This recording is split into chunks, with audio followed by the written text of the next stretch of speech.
बेरोजगार घूम रहे हैं। और मैं आपको बताना चाहूँगा कि अभी कोरोना जब था 2020 से जब स्टार्ट हुआ था, सभी लोग बीजेपी सरकार ने केवल घोटालों के सिवा कोरोना में कुछ नहीं किया। सरकार उनकी है, सीओ का है, उनका है, ऐसा ही उनका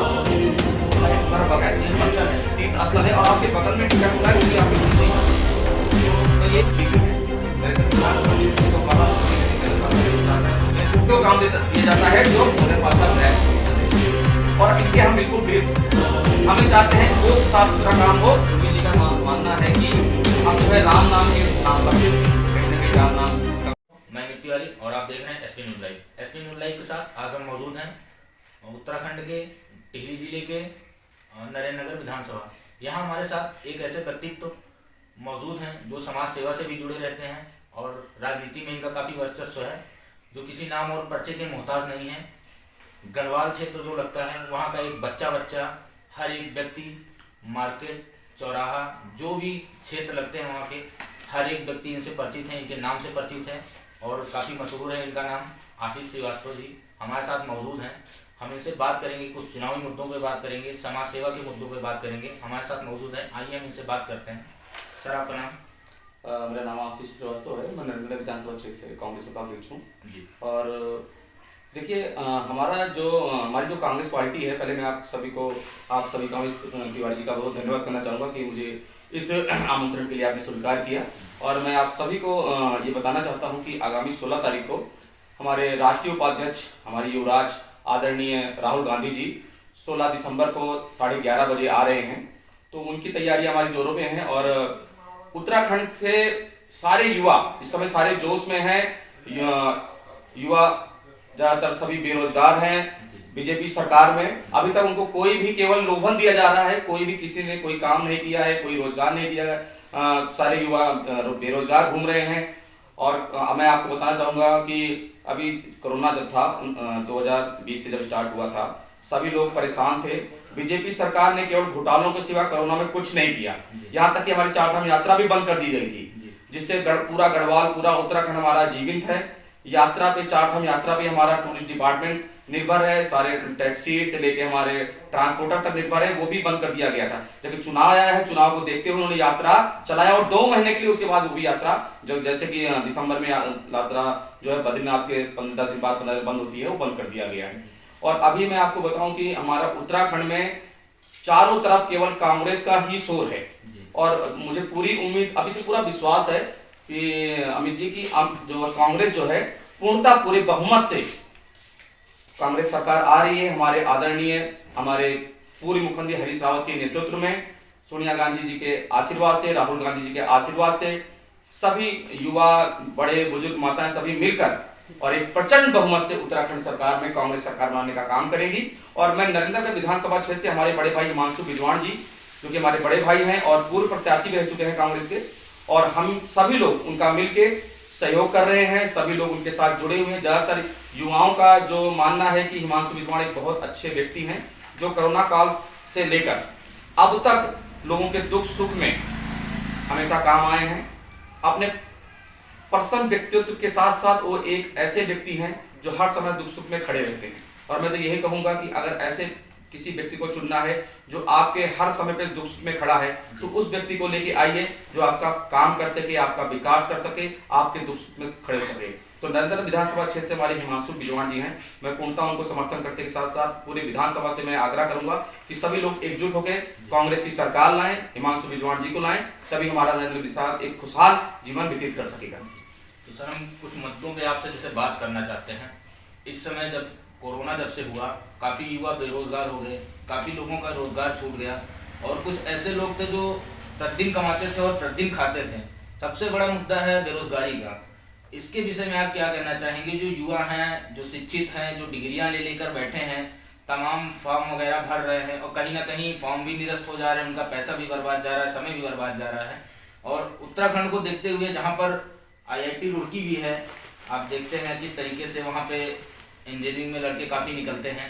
तो शिक्षा के क्षेत्र में और बेरोजगारी के क्षेत्र को आप किस तरीके से देखते हैं इस कोरोना काल में? देखिए, कोरोना काल में क्या है कि अमित जी, मैं खुद जो है नरेंद्र विधानसभा से बिलोंग करता हूं और कोरोना काल में हमने खुद अपने पर्सनल जो है लोगों से हम साथ में मिलकर, कांग्रेस पार्टी साथ में मिलकर लोगों ने काम किया। मुझे खुद 3 बार बीजेपी सरकार ने पर्सनल खुन्नत करते हुए, क्योंकि मैं कांग्रेस का एक आदमी हूँ, पार्टी से जुड़ा हुआ आदमी हूँ, मुझे पर्सनल 3 बार क्वारंटाइन किया गया। 2 बार घर में क्वारंटाइन किया, 1 बार बरवाड़ी टिहरी भेजा गया है। इसलिए नहीं कि मैं समाज से जुड़ा हूँ, इसलिए कि मैं कांग्रेस पार्टी से जुड़ा हूँ, एक अच्छे पार्टी से जुड़ा हूँ और अच्छा काम कर रहा हूँ। रही बात युवाओं की, तो युवाओं को केवल बीजेपी ने भटकाने का काम किया है। अभी तक किसी को रोजगार देने का काम नहीं किया है, केवल उनको लोभन दिया जा रहा है। आप ये समझिए कि उत्तराखंड में 3 मुख्यमंत्री बदलने का काम बीजेपी सरकार ने किया है। 3 मुख्यमंत्री, पहले उनसे सवाल किया 3 मंत्री क्यों बदले उन्होंने?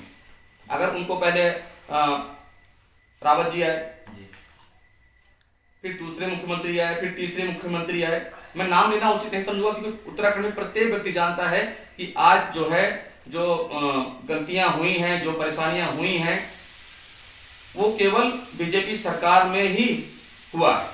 और आपको बता दूं 2013 में जब आपदा आई थी, हमारे पूर्व मुख्यमंत्री हरीश रावत जी ने 1 हफ्ते के अंदर 4 धाम यात्रा चला दिया था, श्री केदारनाथ के दर्शन लोगों को करा दिए थे। इन्होंने कोरोना काल में लोगों के घर तक जो है राशन नहीं पहुंचा पाए। वो राशन उनके विधायक, उनके मंत्री केवल अपने घर में स्टॉक करने का काम इन्होंने किया है और कुछ नहीं किया।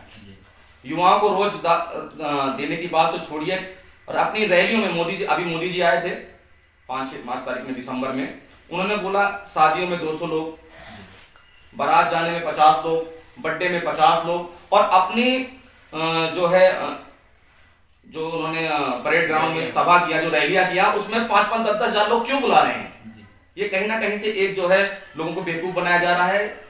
बीजेपी सरकार लोगों को बेवकूफ बना रही है, लोभन दे रही है। मैं बोलूंगा उससे बचिए और कांग्रेस पार्टी का दामन थामिए, क्योंकि एक कांग्रेस पार्टी ऐसी है जो केवल विकास के नाम से जानी जाती है। 2000 से जब से हमारी कांग्रेस सरकार बनी, हमारे पूर्व मुख्यमंत्री जो इस समय है नहीं, पूर्व मुख्यमंत्री हमारे आदरणीय एनडी तिवारी जी के नेतृत्व में केवल कांग्रेस पार्टी ने विकास किया है। आदरणीय सोनिया गांधी जी के, राहुल गांधी जी के नेतृत्व में हमारी राष्ट्रीय पार्टी बहुत अच्छा काम कर रही है, और मुझे पूर्ण उम्मीद है कि आने वाले समय में 2022 में कांग्रेस पार्टी हमारी पूर्णता अपना बहुमत के साथ पार्टी बनाएगी। सर, हम एक चीज और पूछना चाहेंगे, क्योंकि इस समय उत्तर प्रदेश में जो खलबली मची है चुनाव को लेकर, 2022 विधानसभा चुनाव आने वाला है, तो कांग्रेस पार्टी उसमें किस तरीके से काम कर रही है, उनके कार्यकर्ता किस तरीके से काम कर रहे हैं? क्या लगता है कि उत्तर प्रदेश में जगह बना पाएगी कांग्रेस? उत्तर प्रदेश में तो हमारी आदरणीय प्रियंका गांधी जी हैं, उनके नेतृत्व में बहुत अच्छा काम हो रहा है। बहुत जो है लोग जुड़ रहे हैं, ज्यादातर युवाएं, माता बहनें, बुजुर्ग सभी लोग जो है उनसे जुड़े हुए हैं।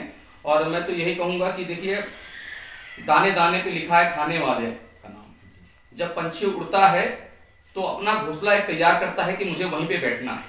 तो मेरा ये मानना है कि आने वाले समय में हमारी पार्टी जो है, आने वाले समय में जो है बहुत अच्छी पकड़ के साथ, लोगों को लेके साथ जो है, चाहे वो अपना कांग्रेस पार्टी है, विकास का मुद्दा है, कोई भी मतलब एक क्षेत्रीय पार्टी है, जैसे अपना समाजवादी पार्टी हो गया, बीजेपी हो गया, बहुजन समाज पार्टी हो गया, इन सब का एक लक्ष्य होता है कि अगर बहुजन समाज पार्टी है ये, तो हमें जो है निम्न जाति को आगे करना है। बीजेपी आई है तो अपने जो बढ़िया हैं उनको आगे करना है। लेकिन कांग्रेस एक ऐसी पार्टी है जो सबको लेके चलती है।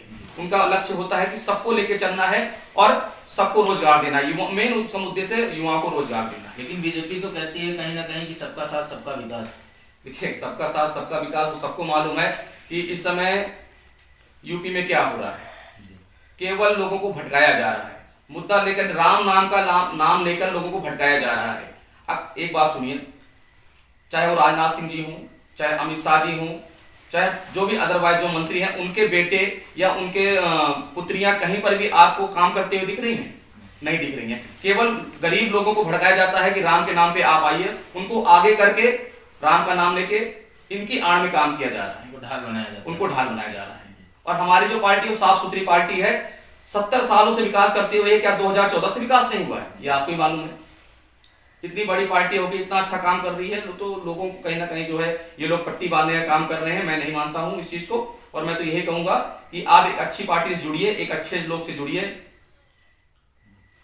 कांग्रेस पार्टी से जुड़िए, जिसका विकास हो। जिसका विकास।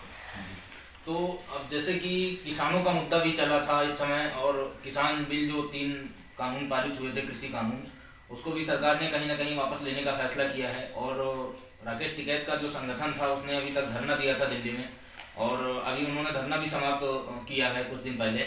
तो इसके विषय में आप क्या कहना चाहेंगे? किसान कहीं ना कहीं त्रस्त हैं इन सब चीज़ों से। बिल्कुल त्रस्त है। हमारे उत्तराखंड में अभी तक हमारे पूर्व जो कांग्रेस के अध्यक्ष थे हमारे, जो अभी बीजेपी में शामिल हुए थे और अब कांग्रेस में आ गए हैं, आर्या जी, उनके पुत्र जी, सभी जो है वापसी की ओर अग्रसर है। उन्हें मालूम, मुझे पता चल गया है कि हमारा मान सम्मान कहाँ पे है और हम काम कहाँ सकते हैं। केवल हमारी कांग्रेस पार्टी हमारा दामन थामती है, हमें अच्छा काम करने के लिए अग्रसर करती है और हम अपना अच्छा काम करने के लिए अग्रसर हैं। रही बात जो है टकेत जी की, टकेत जी अच्छे इंसान है, किसानों को लेके चल रहे हैं। मोदी जी ने इससे पहले विधेयक, तीनों विधेयक क्यों वापस नहीं लिया? उनको कहीं ना कहीं डर है कि मेरी सरकार यूपी में नहीं आ रही, मेरी सरकार उत्तराखंड में नहीं आ रही। इसके डर से उन्होंने किसानों के पक्ष में अपना बिल जो है वापस लिया, विधेयक वापस लिया और उनसे आग्रह किया कि मैं जो है सभी किसानों से आग्रह करता हूं कि मैंने विधेयक पारित किया था मैं उनको वापस लेता हूं। उनको कहीं ना कहीं डर है कि मेरी सरकार जा रही है। ये कहीं ना कहीं 2022 विधानसभा उत्तर प्रदेश चुनाव को देखते हुए कुछ ऐसे हमें लग रहा है कि जिस तरीके से ये कानून वापस लिए गए हैं, कहीं ना कहीं ये फॉल्ट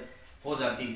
बिल्कुल फॉल्ट हो जाता। अगर वो नहीं लेते तो उनकी सरकार पूर्णता जाती, पूर्णता जानी थी। जो अभी जब जेपी नड्डा जी बता रहे थे, मैंने टीवी में जो है आज तक पे देखा, वो कह रहे थे कि हमारी जो सीटें हैं यूपी में वो 300 प्लस आएंगी। कभी अमित शाह जी बोलते हैं 400 प्लस आएंगी, कभी जो है योगी जी बोलते हैं 350 प्लस आएंगी। तो अब जो पहली बार देखा है जो जेपी नड्डा जी बोल रहे हैं कि वो 300 प्लस आएंगी, तो कहीं ना कहीं उनको लग रहा है कि हमने जो किया है गलत किया है।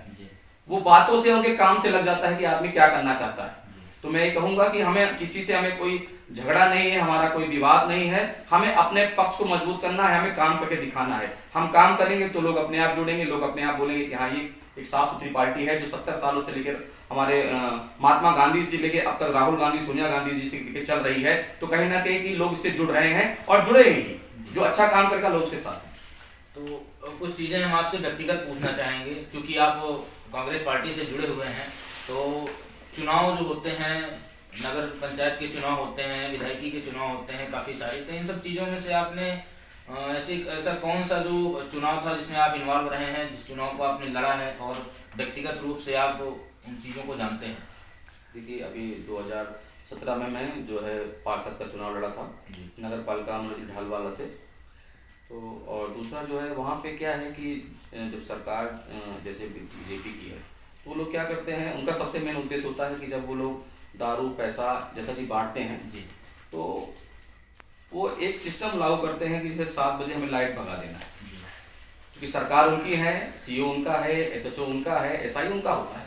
तो लाइट वगैरह भगा के अपना दारू पैसा बांटना शुरू करते हैं। देखिए हम लोग साफ सुथरे लोग हैं, हम इन चीज़ों में बिलीव नहीं करते हैं। हमें अपने काम से मतलब होता है और हम काम को ही लेके आगे जनता के बीच में मौजूद होते हैं, विकास करते हैं। लेकिन कुछ लोग ऐसे होते हैं कि जो अपना मान सम्मान पैसे के लिए बेच देते हैं। मतलब कुल मिला के वोट खरीदा जाता है। बिल्कुल खरीदा जाता है। और बीजेपी जो है बड़ियों की पार्टी है, वो जो है वोट खरीदने का ही काम करती है। जी, तो देख रहे हैं आप किस तरीके से हमारी वार्ता चल रही है। जो आशीष श्रीवास्तव जी हमारे साथ मौजूद हैं और काफ़ी कुछ इन्होंने जानकारियाँ दी और काफ़ी कुछ चीज़ें ये बता रहे हैं, और हम कुछ और मुद्दों पे भी बात करेंगे। जैसा कि देखा जाता है कि तमाम क्षेत्रों में कई ऐसे क्षेत्र होते हैं जहाँ पर अनेक प्रकार की समस्याएं रहती हैं, और कुछ जो राजनीतिक दल होते हैं, प्रतिनिधि होते हैं, उनके द्वारा उन समस्याओं को सॉल्व नहीं किया जाता है। लोग परेशान रहते हैं उस समस्या से, लगातार काफ़ी उम्मीद रहती है लोगों को। इस वजह से लोग एक प्रतिनिधि चुनते हैं कि ताकि हमारी समस्याओं से वो निजात दिला सकें।